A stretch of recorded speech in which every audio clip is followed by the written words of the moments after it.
안녕하세요. 이 채널의 새로운 시리즈 뉴스 읽기 제 첫 화입니다. 이 시리즈에 대해서 이제 간략히 설명해 드리자면 제가 뉴스를 어떻게 소비하는지 좀 알려드리고 싶었어요.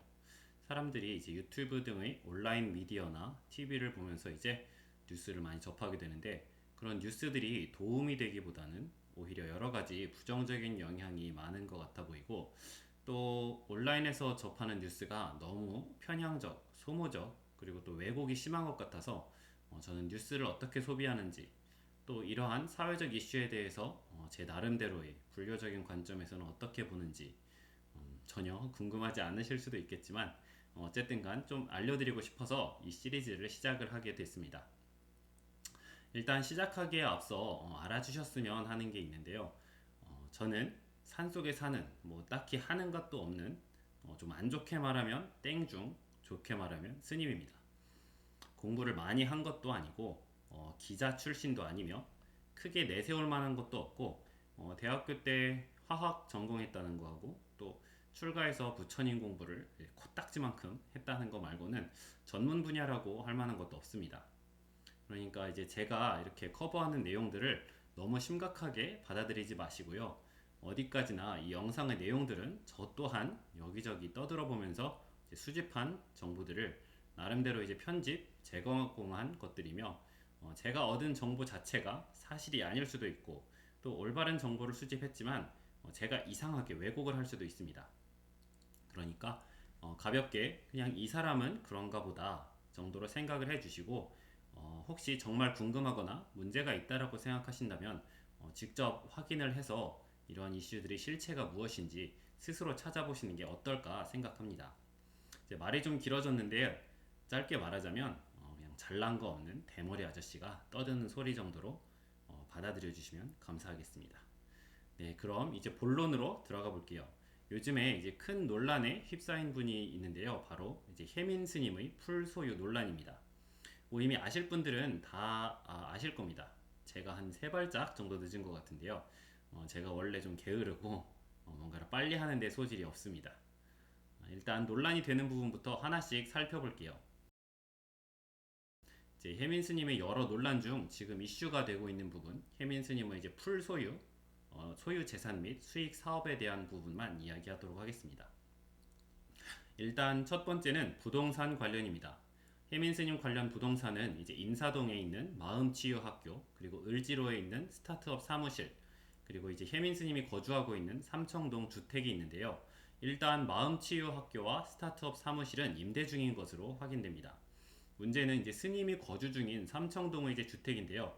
2015년에 본인 명의로 8억 원에 매입을 했고, 3년 후 2018년에 대한불교 조계종 고담선원이라는 본인이 대표로 있는 법인에 9억 원에 매도한 것으로 보입니다. 약 3년간 8억 원을 투자해서 9억 원이 되었으니까 총 12.5%의 수익, 연간으로 따지면 4.16% 정도 되는 것 같은데요. 그게 서울 삼청동 부동산 가격을 고려했을 때 얼마나 많은 수익인지는 잘 모르겠습니다. 아주 엄청난 수익을 봤다라고 보여지지는 않고요. 물론 1억도 적은 돈은 아니지만 말입니다. 이 부동산에 관련된 이슈가 이제 명의 부분이 있는데요. 명의가 대한불교 조계종 고담선언으로 변경된 부분을 이제 건물을 종교법인에 귀속시켜서 탈세를 하려고 하는 게 아니냐라고 이제 의혹을 제기하시는 분들이 계신데요. 이 부분은 제가 스님이라서 어설프게나마 이제 알고 있는 부분입니다. 제가 아는 바로는 이제 법인명에 대한불교 조계종을 넣은 종교법인이 되려면 이제 조계종에 등록을 해야 합니다. 이렇게 한번 조계종이 등록이 되게 되면 본인이 살아있는 동안에는 본인이 해당 법인의 대표로 있을 수는 있지만 매년 감사를 받아야 하고, 총무원장의 승인 없이는 법인 재산의 매각, 기부, 담보 제공, 대여 등등의 처분이 불가능해지고, 사후에는 법인 소속의 재산이 조계종에 귀속이 되게 됩니다. 그리고 조계종 소속 승려가 종교 활동을 하려면 그 시설을 조계종에 등록을 해야 하고, 만약 등록을 하지 않고 조계종 승려로서 시설을 운영하게 되면 종단 차원에서의 징계를 받게 된다고 알고 있습니다. 스님들이 불교를 내세워서 본인 재산 축적을 못하도록 하려는 의도라고 알고 있는데요. 제가 아는 한 대부분의 조계종 사찰들이 이렇게 구성이 되어 운영됩니다. 그래서 이 명의전 자체는 제가 봤을 때 크게 문제가 되는 것 같지는 않습니다. 다만 고담선언이라는 종교 법인으로 주택이 등록되어 있는 이상 이 주택이 과연 그 목적에 부합되게 이용되는지에 대해서는 더 알아볼 필요가 있는 걸로 보입니다. 저는 이쪽 전문가가 아니라서 이제 확실하진 않습니다만 그 목적에 맞지 않는 개인적인 용도로 유용되고 있다고 한다면 이건 탈세 등의 문제가 될 수 있지 않나 생각합니다.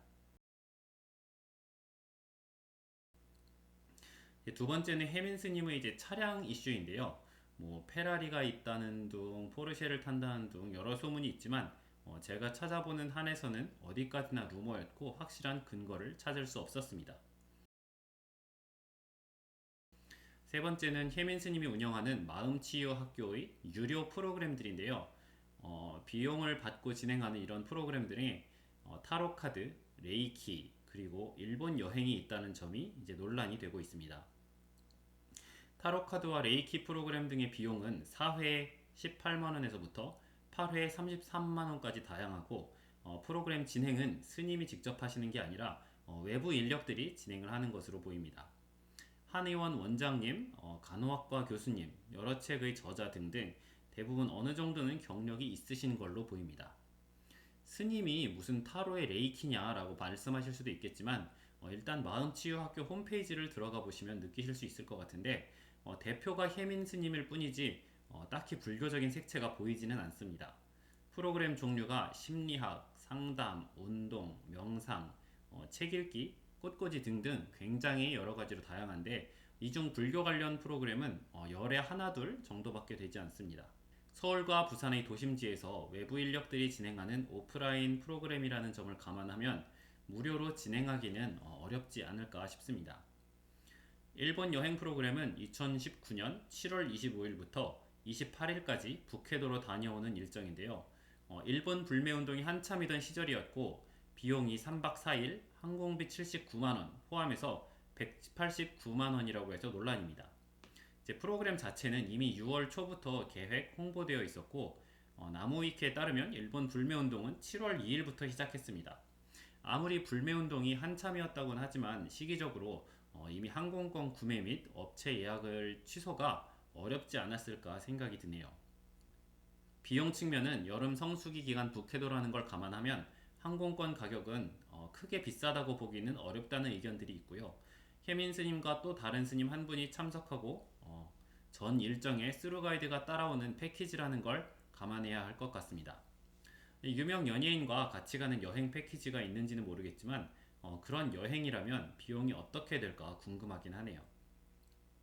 어쨌든 마음치유학교의 프로그램인 이상 일단 참가하셨던 분들이 과연 이 프로그램들이 정말 마음의 치유가 이루어졌는지 그 정도 가치가 있었다고 느꼈는지에 대해 알아봐야 정확한 판단을 할 수 있을 것 같습니다.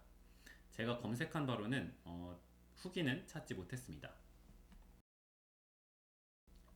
그 다음 네 번째는 이제 혜민 스님이 대표로 있는 스타트업의 명상 앱 코끼리인데요. 소셜 미디어와 방송 등에서 여러 루트로 마케팅 활동을 하셨습니다.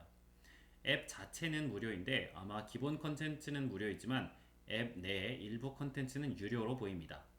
다운로드 수는 10만 이상이고 이 영상 제작 당시의 평점은 2점입니다. 리뷰 내용을 보면 11월 16일 이후의 리뷰들이 1점 폭탄을 맞았고 그 이전에는 5점, 4점의 리뷰밖에는 안 보이네요. 이번 논란 이전에는 평점이 매우 좋았을 것으로 보입니다. 어떤 헤비메탈 밴드의 보컬로 있는 유튜버가 이 앱의 전문적인 음향 완성도에 대해 신랄하게 비판을 하셨는데 저는 안 써봐서 잘 모르겠지만 사용해보신 일반인 분들은 상당히 만족했던 것으로 보입니다. 자, 이렇게 혜민 스님의 소유 재산 및 수익 사업에 대해서 제가 할 수 있는 대로 한번 훑어봤습니다. 짧게 정리를 하자면 거주 중인 주택은 삼청동에 위치한 8, 9억 원 가량의 부동산인데 지금은 대한불교조계종 고담선원이라는 법인의 소유입니다. 이 과정에서 3년 동안 약 1억 원의 차익이 있었을 것으로 보이며 명의전 자체는 비난받을 문제가 아닌 것으로 보입니다. 실제로 고담선원이 이제 불교시설로서의 역할을 충실히 하는지가 중요할 것 같은데 저로서는 이 부분은 확인하지 못했습니다. 외제 촬영은 지금까지는 루머로 보이고요. 마음치유 학교의 타로, 레이키 등의 유료 프로그램 등은 이용자들의 만족도를 확인하기 전까지는 판단을 보류해야 할 것 같습니다. 스타트업에서 제작한 명상 앱 코끼리는 일단 부분 유료 프로그램이고요. 이번 논란이 생기기 전까지 약 700개의 리뷰에서 이용자들이 상당히 좋은 평가를 한 것으로 보입니다. 저도 처음에 이런 소식을 접했을 때에는 혜민스님에 대해 조금 부정적인 생각이 있었습니다. 그런데 조사를 하다 보니 일단 소문이 아닌 근거를 찾을 수 있는 부분 내에서는 수익 사업을 진행하는 동안에 잘못이라고 할 만한 부분을 찾지 못했고 발생한 수익을 사적으로 유용한 증거도 없었습니다. 나중에 더 많은 부분이 밝혀지게 되면 다른 얘기가 될 수도 있겠지만 현재까지 제가 찾아본 부분에는 그렇습니다. 그러다 보니 혜민 스님이 왜 이렇게 많은 비난을 받을까 생각을 해보게 되었는데요. 일반인이라면 전혀 문제가 되지 않았을 것 같은 그런 사안인데 첫째로는 아마 스님이라는 신분에 맞지 않는 수익 사업, 그리고 두 번째로는 이제까지 소유의 부정적인 측면을 말씀해왔던 스님의 말과 행동이 일치하지 않는다고 보여져서 세간의 비난을 받고 있지 않나 생각합니다. 그렇다면 스님들은 소유하면 안 되고 또 수익 사업을 진행하면 안 될까요? 스타트업이라든가 마음치유학교의 유료 프로그램 등은 여러분이 알고 있는 산속에서 풀을 뜯어먹고 사는 그런 스님의 이미지에는 조금 벗어난 행보일 수도 있겠습니다. 여러분이 가지고 있는 스님이라는 이미지 자체가 현실과 많이 다른 부분이 있기도 하고 세상이 빠르게 변하는 만큼 스님들도 좀 더 많은 외부 활동을 해야 한다라는 분들도 계십니다. 제 개인적인 성향은 게으르고 남일에 별로 관심이 없다 보니 아무리 좋은 목적이라 하더라도 복잡하고 여러 직간접적인 투자가 들어가야 하는 사업체 운영 등의 외부 활동은 하고 싶진 않습니다. 그런 일들은 비전문가인 저보다는 전문가분들이 하는 게 더 낫겠죠.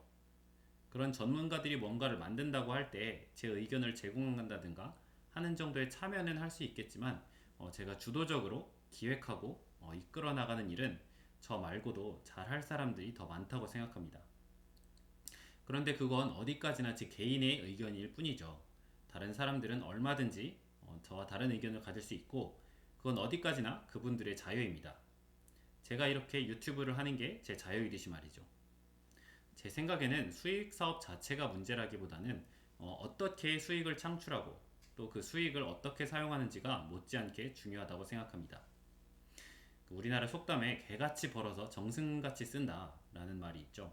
그만큼 잘 써야 한다는 뜻으로 알고 있는데요. 그 수익의 사용에 대한 부분에서도 제가 찾을 수 있는 문제는 없었습니다. 외제차가 있다더라, 비싼 시계를 찬다더라 하는 루머는 여기저기서 보았지만 확인할 수는 없었습니다. 삼청 등의 주택도 제가 확인할 수 있는 부분 내에서는 문제를 찾을 수 없었습니다. 우리나라의 수많은 스님들이 절을 지어서 조계종에 등록을 해왔고 절의 대표, 주지로서 그 시설에서 생활하고 있습니다. 서울을 비롯한 여러 대도시에 많은 절과 불교 시설들이 있는데 그럼 이 많은 불교 시설들의 대표, 주지로서 그 시설에 거주하고 계신 스님들은 모두 풀소유로 비난을 받아야 할까요? 여러 매체에서 스님이 무소유를 주장하면서 본인은 그렇지 못했다 라고 비난을 하는데 그렇다면 스님의 말과 행동이 서로 달랐다고 볼 수 있을까요? 제가 찾아본 바로는 혜민 스님은 직접 무소유, 즉 소유를 줄여라 혹은 소유하지 말아라 라고 말씀하지는 않았습니다.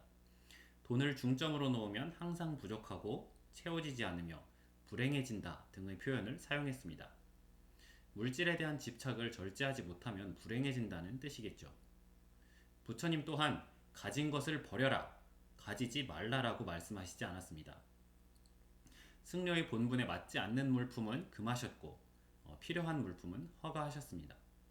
스님들이 복장 같은 경우도 초기에는 시체를 감싸던 헝겊으로 만든 분소의를 입었지만 제자들이 많아지고 활동 반경이 넓어지면서 보기 좋지 못하다는 그런 사람들의 비판이 생기게 되자 깨끗한 천으로 만든 옷을 입게 하셨습니다. 불교 경전 분별공덕론의 천수보리 비구는 왕족 출신으로 평생 좋은 환경에서 나고 자랐는데 부처님께서 깨달음을 구하는 수행자는 거친 옷을 입고 나쁜 음식을 먹으며 풀로 만든 침상에서 자고 대소변으로 약을 삼아야 한다고 말씀하시자 본인은 떠나겠다고 부처님께 말씀드렸습니다.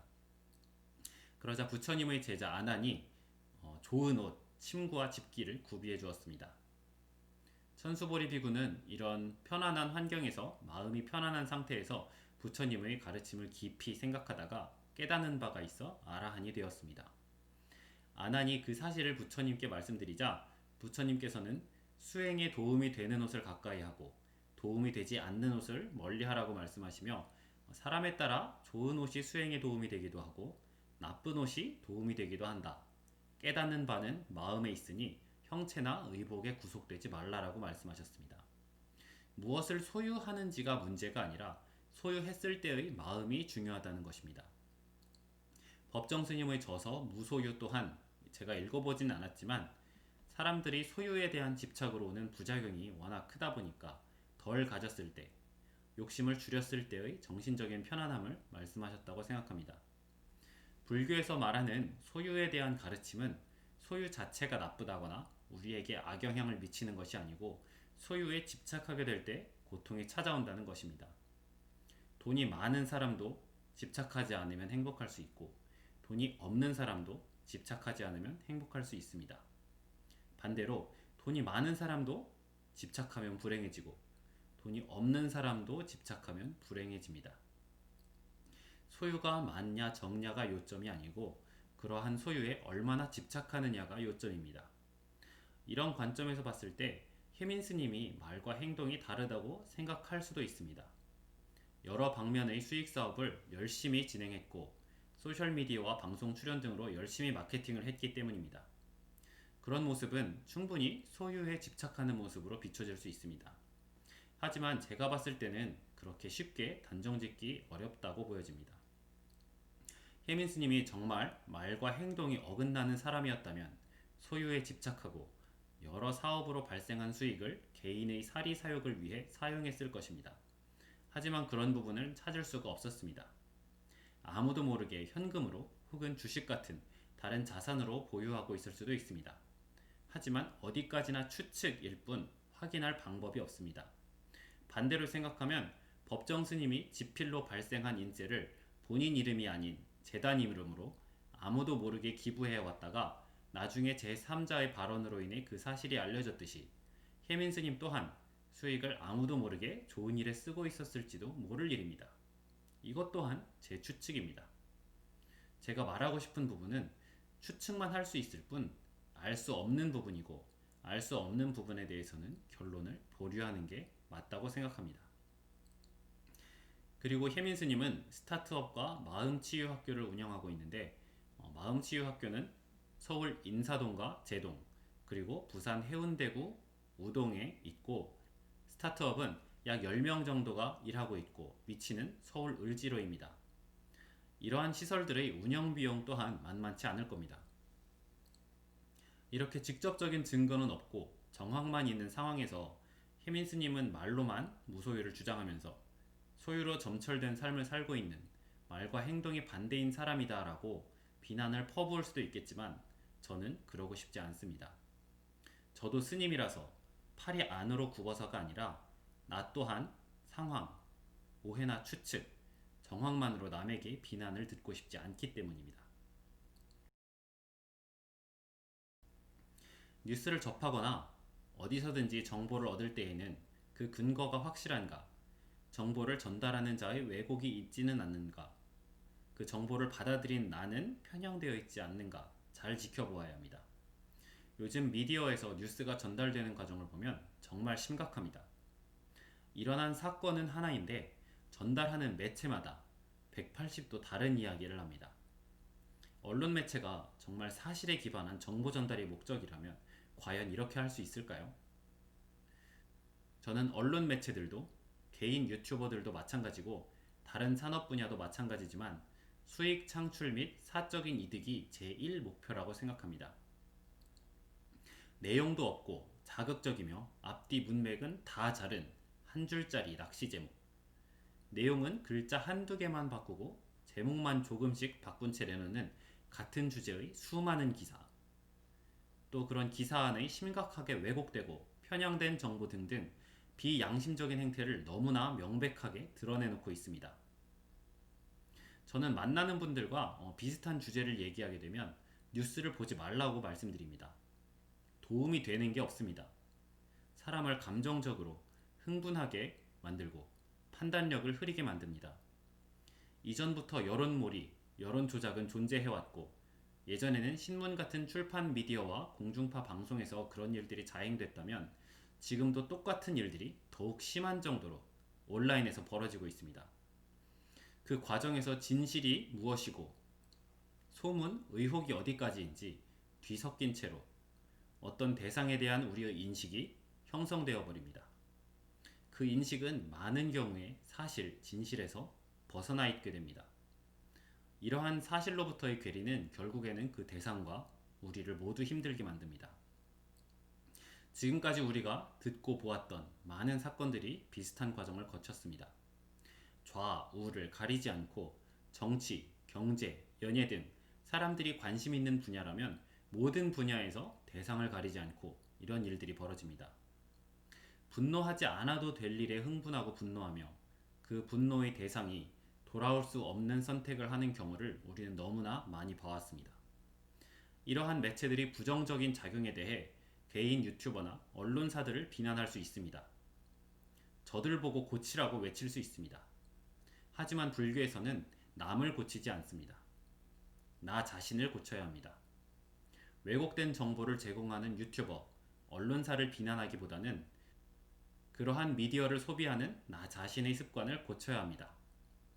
자극적인 기사 제목에 낚이지 말고 자극적인 썸네일을 클릭하지 말고 가짜뉴스에 싫어요를 누르고 신고를 하는 등 미디어를 현명하게 소비하는 습관을 키워서 저런 비양심적인 방법으로 수익을 창출하는 미디어가 싹 다 망하게 해버려야 내 마음도 편안해지고 사람들을 현혹하는 미디어의 행태도 바뀔 것입니다. 갑자기 흥분했던 것 같습니다.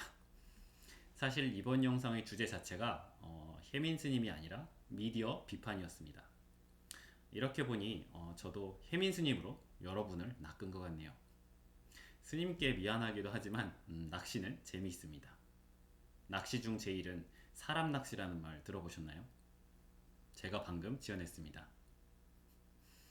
여기까지가 제가 준비한 내용인데요. 며칠간 머리가 빠져라고 준비했던 것 같습니다. 원래 남일에 별로 관심이 없는데 이런 영상을 만들려니 쉽지 않았습니다. 그래도 제가 평소에 생각했던 매체들의 문제점을 저도 똑같이 반복하지 않기 위해 대부분의 근거들을 직접 출처와 함께 준비했습니다. 사실을 확인하고 싶으신 분들은 더보기란의 출처들을 확인해 보시면 좋을 것 같습니다. 그럼 저는 여기서 이만 마치도록 하겠습니다.